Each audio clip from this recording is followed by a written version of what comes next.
अस्सलाम वालेकुम नाज़रीन, मैं हूं आपका मेज़बान अताउल हक। प्रोग्राम मेरा पाकिस्तान लेकर आपकी खिदमत में हाज़िर। बरतानिया व यूरोप में मुकीम पाकिस्तानी कश्मीरी कम्यूनिटी की आवाज़ वीनस टेलीविज़न।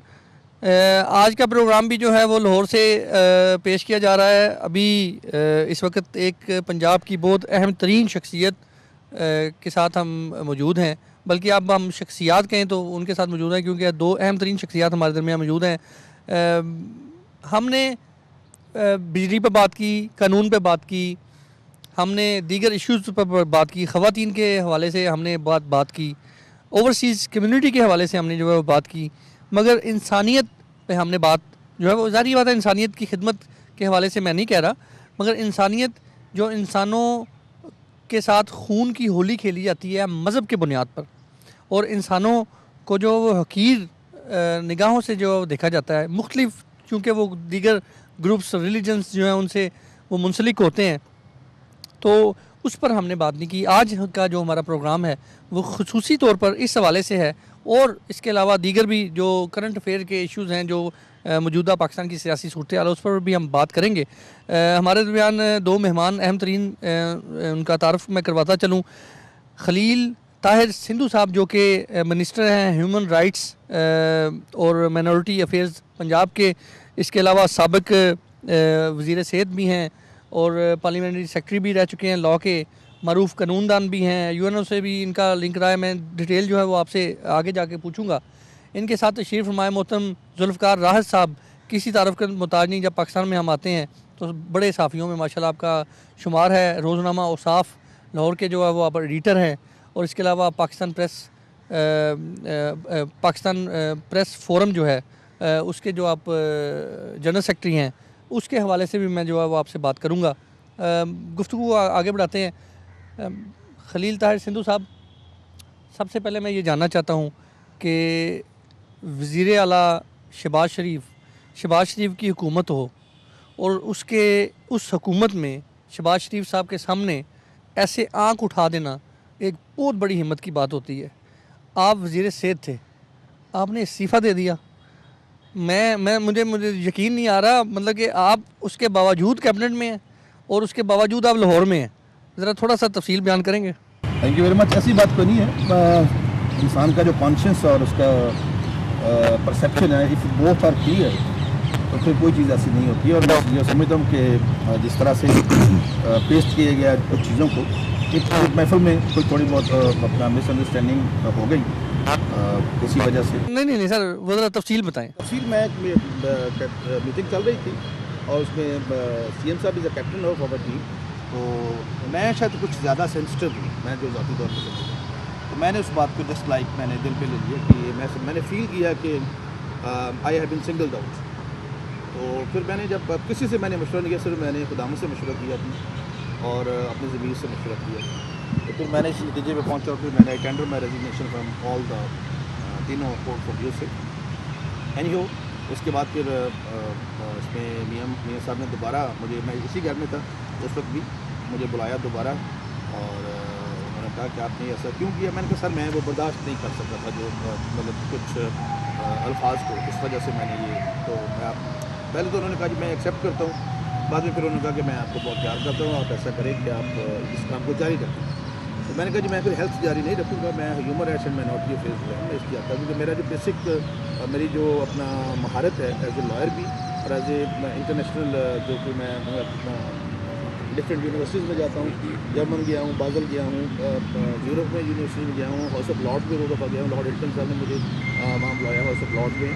तो इस वजह से मतलब इसके अलावा बहुत सारे जिनेवा में मैं कोई about 33 times I been Geneva to attend UN commission, sub commission, और अभी जिसको अपग्रेड करके ह्यूमन राइट्स काउंसिल बना दिया। खैर ये वो सारी बातें थी। तो उसके बाद फिर हमने वो दोबारा फिर वो अंडरस्टैंडिंग जो थी उसी तरीके से उन्होंने मुझे मतलब मोहब्बत भी दी, प्यार भी दिया, और खुदा का शुक्र है। आपकी बात एक बात से मैं एग्री ज़रूर करता हूँ कि ये बड़ा मुश्किल होता है, बड़ा फैसला करना, लेकिन ज़िंदगी में 2 लफ्ज़ कहना बड़े सबसे मुश्किल है, नो और माई। तो पता नहीं मुझ में शायद वो मैंने पूरी इस पर मेडिटेशन की था, और फिर मैंने जाकर उनसे कहा कि मैं कंटिन्यू नहीं रख सकता। लेकिन ये बात जो है वो किसी उसमें नहीं गई, किसी पराए में, हालांकि बड़ा टेलीवाइज भी हुआ, लेकिन मैंने इसको बात को फिर हमें वहीं पर जो है दोबारा उस तरीके से काम करना जो है वो मैं कर रहा हूँ, और मैं कैबिनेट का बन गया। वज़ीर सेहत होते हुए मतलब कि आप समझते हैं कि आपने जो डिलीवरेंस दी काम के हवाले से और ख़ास तौर पे डेंगू का अगर जिक्र किया जाए उस पर थोड़ा सा ब्रीफ करेंगे कि आपने क्या किरदार अदा किया? कि डेंगू राइट नाउ 136 ममालिक का ये है। आप ब्राज़ील देख लें, यूएसए में इवन इवन हत्ता कि आप देखिए पिछले दिनों में आपके अपना यूके में भी कुछ ऐसे केसेस सामने आए और बहुत सारे मुल्कों में, श्रीलंका में बहुत ज़्यादा है और 1-1 लाख लोग तक श्रीलंका में जो है उनकी वफात हुई है। तो यहाँ पे भी बेसिकली जो इसका है ये पानी की वजह से, साफ़ पानी का ये मच्छर जो भी है वट इस पे काम बहुत किया, बहुत ज़्यादा काम किया। और मैं ज़ाती तौर पे, मैंने उस रेजिग्नेशन में भी लिखा था, मैं ज़ाती तौर पे मुतमईन हूँ कि मैंने दिन रात, और यहाँ पे जितना इंटरनेशनल न्यूज़ कंसर्न्स हैं, जितना मीडिया है, इन सबको पता है कि कहीं पे भी कोई मसला पैदा होता था तो इवन मैं प्रेस से पहले वहाँ पहुँच जाता था। तो इसलिए मैं मुतमईन हूँ। और कम से कम 4000 ऐसे गरीब लोगों की जिनको 2-2 साल का टाइम दिया जाता था कि आप 2 साल के बाद आपकी एंजियोग्राफी होगी, तो मैं ये साथ ऑर्डर में लिखता था कि इस गरीब आदमी की आज ही एंजियोग्राफी होगी और उसकी कापी आप मुझे भी दे देंगे, वो सारी कापी मैं ठीक है, ठीक। जुल्फ़कार राज साहब, इनकी बातें आपको यकीनन, मुझे इस चीज़ का नहीं अंदाज़ा कि किसी, मुझे तो इनकी तकरीर नज़र आ रही है, कोई लेक्चर है जिस तरह यूनिवर्सिटी में गए बच्चों को लेक्चर दे दिया। सेहत के मामले में मैं आपको बताऊं कि मैंने अभी पीछे एक हलके में गया, मैं क्या नाम लूँ किसी का, बार बार फिर वो मुनासिब नहीं लगता। एक हलके में सर गवर्नमेंट का जो है वो बना हुआ है हॉस्पिटल। ये जितना ताहिर सिंधु साहब का जो है खलील ताहिर सिंधु साहब का जो है घर है, इससे डबल रकबे पे वो जो है वो हॉस्पिटल है। उस हॉस्पिटल में ज़बरदस्त किस्म के क्वार्टर बने हुए हैं, उस हॉस्पिटल में ज़बरदस्त किस्म की बिल्डिंग बनी हुई है, और एक उसमें डॉक्टर है, और वो डॉक्टर पिछले 5 दिन से पोलियो की मुहिम पे जो है वो गया हुआ है। और जहाँ वहाँ पर जो लोग आते हैं वो साथ वाला जो सीनियर शहर है उसमें जो है वो वहाँ पे जो है वो इलाज कराते हैं। सेहत के हवाले से आप ये ज़रा मुझे थोड़ा सा ब्रीफ कर दें। मेरे ख्याल से, मेरा ओपिनियन है, आप डिसएग्री करें, कि पंजाब हुकूमत जो है वो जो बड़े बांगो दोहल नारे वगैरह सब ख़त्म हो चुके हुए हैं, सब नारे थे सिर्फ। Sir thank you very much. मैं ये समझता हूँ कि आपने बड़ी बुनियादी बात की है, और बुनियादी बात मैं इसलिए कहूँगा कि एजुकेशन और हेल्थ लोगों की बुनियादी ज़रूरियात में से एक है। पर मैं ये समझता हूँ कि हेल्थ और एजुकेशन जिस स्टेट के अंदर आवाम के लिए ये दोनों फैसिलिटी नहीं होती, वो स्टेट ना अपने आप को वेलफेयर स्टेट कहलवा सकती है, और ना इस हवाले से स्टेट ये दावा कर सकती है कि हम आवाम के लिए कुछ कर रहे हैं। लेकिन जहाँ तक खलील ताहिर संधू को मैंने देखा है, अभी मौजूदा गवर्नमेंट को चूँकि 9 माह हुए हैं बने हुए, इसमें 4-5 माह तक ये वज़ीर सेहत भी रहे हैं साथ बाकी पोर्टफोलियो के साथ। उसमें एक चीज़ को मैंने ज़रूर देखा है कि अवामी सतह पे, ये इसलिए नहीं कि ये मेरे साथ बैठे हुए हैं, एक तो ये है कि इन तक आम आदमी की एक्सेस थी, और इन्होंने जो जिस इशू की तरफ आपने तवज्जो दिलाई है उनको एड्रेस करने की कोशिश की है। मिसाल के तौर पे ये एक दिन मुरीदके में है, अगले दिन मैंने रनाला खुर्द में देखा, उसके बाद शेखुपुरा में देखा, तो मैंने इनको ऑन रोड्स और हॉस्पिटल्स के अंदर रात के 1 बजे भी देखा, मैंने सुबह 6 बजे भी इनको सड़क पे देखा। तो मैं ये समझता हूँ कि ये अपने तौर पे तो ये बता सकते हैं और ये कह सकते हैं किसी हद तक कि उन्होंने एफर्ट की, लेकिन मजमूई तौर पर महकमा हेल्थ की जो कारकर्दगी है, मैं समझता हूँ उस पर बहुत सारे सवालिया निशान हैं। और आज भी वज़ीर आला पंजाब को बाकी महकमों के साथ साथ, बाकी डिपार्टमेंट्स के साथ साथ सबसे ज़्यादा जो फोकस करना है वो हेल्थ पे ही करना है। देखिए, साबका गवर्नमेंट इस चीज़ के दावे करती है आज भी। परवेज़ लाई की गवर्नमेंट के हवाले से मैं कहूँगा कि वो ये कहते हैं कि जी हमने तमाम हॉस्पिटल्स के अंदर मेडिसिन फ्री कर दी। अगर आपने वो एक दावा वो गवर्नमेंट कर रही है, उससे 1 स्टेप अगर आप आगे नहीं जाते तो आवाम को ये बात आपकी डाइजेस्ट नहीं होगी। तो लिहाजा साबका गवर्नमेंट जो ट्रैक रिकॉर्ड छोड़ के गई है, आपको उससे 1 स्टेप आगे जाना है। तो अगर आप आगे नहीं जाएंगे तो जिस तरह की शिकायत आप कर रहे हैं, इस तरह की शिकायत यहाँ पे आम है। देहातों के अंदर BHU बने हुए हैं, देहातों के अंदर हॉस्पिटल मौजूद हैं, वहाँ पे किसी के अंदर भैंसें बंधी हुई हैं, जैसे स्कूलों के अंदर भैंसें बंधी हुई हैं, वहाँ पे डॉक्टर्स नहीं जाते। तो ये गवर्नमेंट को एक पूरा प्लान मेरे ख्याल में बनाना होगा कि वहाँ पे इंसेंटिव दिया जाए कि ताकि देहातों के अंदर लोग शहर से जाके डॉक्टर वहाँ पे टाइम दे सकें, वहाँ पे ड्यूटी दे सकें और लोगों का इलाज कर सकें। तो ये मैं समझता हूँ कि एक कम्प्रीहेंसिव इस हवाले से प्लान की ज़रूरत है। ठीक है, मैं थोड़ा सा इस पे अगर आप इजाज़त दें मुझे, मैं जी बिल्कुल, मैं इस पे डेफिनेटली आप ही से पूछूंगा कि जिस तरह अभी इन्होंने बात की, मैं जिस हॉस्पिटल का जिक्र कर रहा हूँ वहाँ पे मैंने कुत्ते और बकरियाँ देखी हैं बंधी हुई, ठीक है। अब ज़ाहिर बात है आपका शोबा तो रहा है, अब अगर आपने मियाँ शहबाज शरीफ साहब की किसी एक बात पे या अपने किसी कुलीग की एक बात पे आपने रिज़ाइन दे दिया तो एक अलग बात है, मगर शोबे में तो आप रहे हैं। आप समझते हैं कि पंजाब हुकूमत जो है सेहत के हवाले से, हॉस्पिटल्स की इम्प्रूवमेंट के हवाले से कामयाब है? देखिए जी, जहाँ तक आपने बात की, कैबिनेट जो होती है ना, कैबिनेट ऑलवेज कलेक्टिव रिस्पॉन्सिबल होती है, इसलिए मैं अपने आप उसमें से निकाल रहा हूँ। जो आप बात कर रहे हैं, जो आपने ज़्यादा, आप इतने सीजनड एंड सीनियर जर्नलिस्ट हैं और आप माशरे की आंखें चेहरा हाथ हैं, तो अगर आप जो बात करें मैं उसको डिसबिलीव तो नहीं कर सकता। इसका मतलब है कि मैं भी कहीं ना कहीं उसके मैं ज़िम्मेदार खुद भी हूँ, मैं मंसूर हूँ और मैं भी कैबिनेट का हिस्सा होती हूँ, कलेक्टिव हमारी रिस्पॉन्सिबिलिटी है।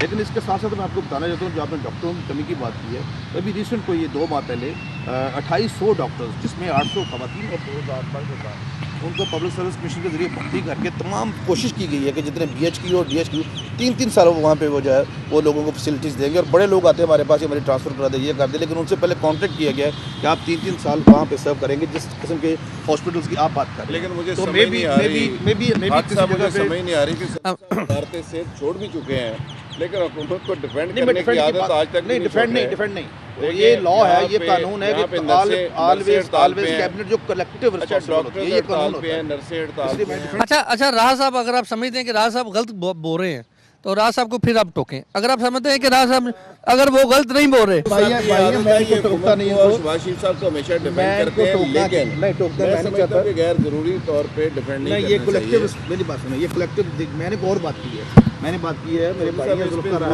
मैंने कलेक्टिव बात की कि मैं 12 महीने भी डॉक्टर्स हड़ताल पे रहते हैं, वो क्यों रहते हैं? वो भी हमने मसाइल हल किया। आप देखिए, ये नर्सों का मसला था, मैंने जो बात की लीगली बात की है कि कलेक्टिवली हम रिस्पॉन्सिबल, मैं भी रिस्पॉन्सिबल उस बात का।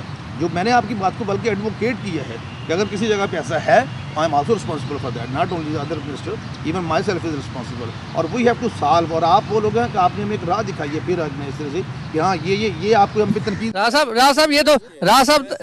साहब ये तो अप्रिशिएट मैं इसका कंपैरिजन करें कि आप वज़ीर सेहत के तौर पे बेहतर काम कर रहे थे या मौजूदा साद रफीक साहब के जो भाई हैं वो बेहतर काम कर रहे हैं, तो आप मेरे ख्याल में ये फैसला हम आप पे छोड़ते हैं। आप ईमानदारी के साथ खुद बता दें कि पहले क्या सूरत हाल थी और अब कैसी। ये तो राह साहब ने मेरा काम आसान कर दिया। ये तो मैं समझता हूँ कि मुझसे ज़्यादा बेहतर वो काम कर रहे हैं। सर कोई राह साहब अच्छा मुझे इंटरप्ट करने दें। खलील ताहिर सिद्धू साहब, मुझे इंटरप्ट करने दें। आपकी जो हमायत है वो मैं मतलब कोई ख़ास तौर पे पढ़ सकता हूँ आपके चेहरे से। अब मैं हमारे नाज़रीन ना पढ़ सके तो ये उनकी मासूमियत है। आगे चलते हैं। राह साहब, आप माशाल्लाह इस वक्त बड़ी गहरी नज़र रखे हुए हैं रोज़ाना की ख़बरों पे।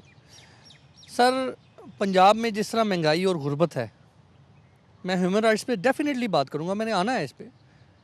जिस तरह ये इस वक्त गुर्बत और महंगाई है, अब आप बिलीव करें कि जब हम ये लाहौर से बाहर निकल के, कि लाहौर पंजाब नहीं है सर, लाहौर पंजाब का एक शहर है, लाहौर पंजाब का दारुल हुकूमत हो सकता है, लाहौर पंजाब नहीं है। अब अगर आप पसमानदा गांव वगैरह में चले जाएं तो वहाँ पर आप देखें कोई ज़िंदगी है गरीब आदमी की, ये ऐसे ही चलेगा? अच्छा, साहब आपने बड़ी बुनियादी बात की है और ये आम पाकिस्तानी के दिल की आपने बात की है। मैं ये समझता हूँ कि आप लाहौर के अंदर घूम फिर के देख लें, लाहौर के गिरदोनवा के अंदर आप देख लें, आप सड़कों के ऊपर और लाहौर के गिरदोनवा में जो मोटरवे हैं या इंटरचेंज बने हुए हैं, वहाँ पे आप गाड़ियों की रेशो देखें कि वहाँ पे कितनी लैंड क्रूज़र चल रही हैं, कितनी मर्सिडीज़ चल रही हैं। यहाँ से आप 20 किलोमीटर पीछे हट जाएँ, फिर वहाँ जाके आप गाड़ियाँ देखें कि उनका लेवल क्या रह गया। फिर आप 50 किलोमीटर लाहौर से दूर चले जाएँ, आप साउथ पंजाब में चले जाएँ, आप मुल्तान की तरफ चले जाएँ, जनूबी पंजाब में चले जाएँ, वहाँ पे आपको गाड़ियों की जो रेल पेल यहाँ पे है, जो खुशहाली की रेल पेल आपको लाहौर में या गिरदोनवा में नज़र आती है, वहाँ पे आपको नज़र नहीं आएगी। तो इसका मतलब ये है कि पंजाब से, लाहौर से आप थोड़ा सा लाहौर से जब पीछे हटते चले जाते हैं तो लोगों की माशी हालत उस तरह की नहीं है जो लाहौर के अंदर है। और मैं ये समझता हूँ कि पंजाब गवर्नमेंट ने सस्ती रोटी स्कीम एक मैं समझता हूँ कि अच्छा इनिशिएटिव था।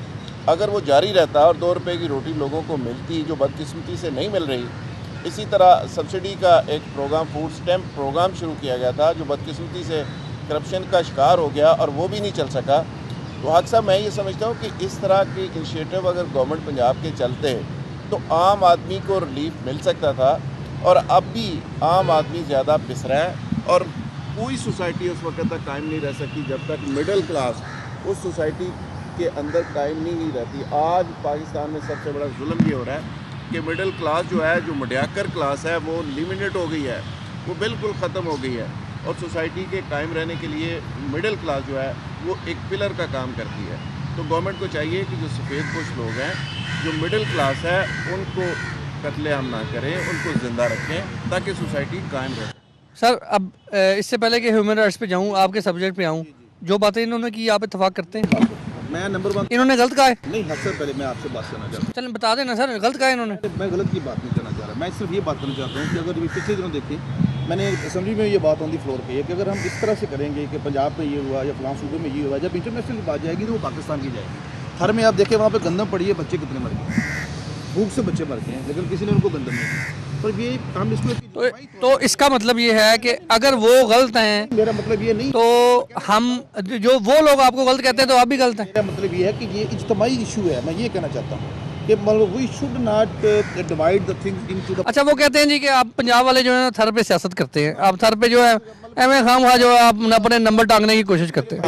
140-50 बच्चे मर गए हैं, 10 करोड़, तो इसलिए हमने उनको 1 अरब रुपए फेडरल गवर्नमेंट ने दिए हैं। इसलिए इतने मतलब इतनी ज़्यादा रकम दिया फेडरल गवर्नमेंट ने। 100 आर्टिकल 190 और 191 कॉन्स्टिट्यूशन पाकिस्तान के तहत आप इनकी बात दुरुस्त रकम दे दी है, डिलीवर होगी है। डिलीवर हुई, लेकिन हमने गवर्नमेंट को नहीं दी, उन लोगों को डायरेक्टली जो उनके वहाँ पे अपनी टीमें भेज के वहाँ उनको कर रहे हैं, ताकि वो ना पिछले तरह के हाल ना हो कि लोग हाजियों की जेबें भी लूट लें और लोग अपने जो खुदा के घर जाते हैं उनको भी लूट लें, और इस तरह से ये काम। और उस पर भी खिलाफ ये चल रहा है कि सिंध गवर्नमेंट कहती है कि बेनजीर इनकम सपोर्ट प्रोग्राम के जो कार्ड बने हुए हैं वो अमदाद उस पर दी जाए। हमने उसको बंद ही नहीं किया। नून लीग ने वहाँ पे गुलाम रहीम को उस अमदाद का कोऑर्डिनेटर साबिक सीएम सिंध थे, वो कहते हैं जी मैं बेनजीर इनकम सपोर्ट प्रोग्राम के कार्ड मैं शनाख्ती कार्ड पे दूंगा। नहीं, बड़े मियां साहब ने ये तो जेलों के कार्ड बने हुए हैं। मियां नवाज शरीफ साहब ने उनके इस बात को खत लिखा है आपने। चलिए इनका जवाब ले लें, जवाब ले लें। मियां नवाज शरीफ साहब ने उनको उसी मीटिंग में बात की, और वही बेनजीर इनकम सपोर्ट जो प्रोग्राम है उसी के तहत सारा प्रोग्राम चला रहे हैं। उसका नाम तक नहीं चेंज किया, वही चलेगा क्योंकि शी वाज द लीडर।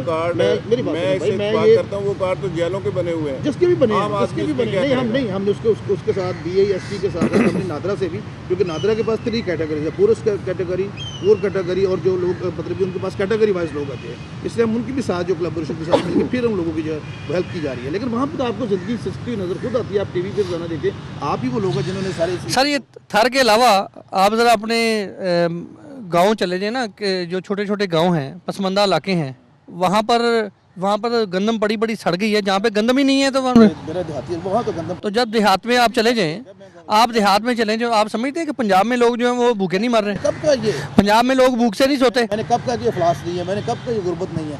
मैंने सिर्फ अक्सर ये बात की है कि हमें ये इशू जो होते हैं इस किस्म के, अगर हम इनको सूबों में बांटेंगे इसका मतलब हम अपने आप को तकसीम कर रहे हैं, ये मेरा मतलब है। अगर फर्क की भी बात, खराब बच्चा गरीब के फाके से मर नहीं, गया। अगर मैं इस बात पे थोड़ा सा बड़े ही बादब होके इख्तलाफ करूं कि रोटी कपड़ा मकान का डारा, हाँ मिल गया मकान कब्र की शक्ल में, अपना कपड़ा मिल गया कफन की शक्ल में, और बाकी फिर रोटी की ज़रूरत ही नहीं रहती, बातें तो मैं भी बहुत कर सकता हूँ, ये मेरे भाई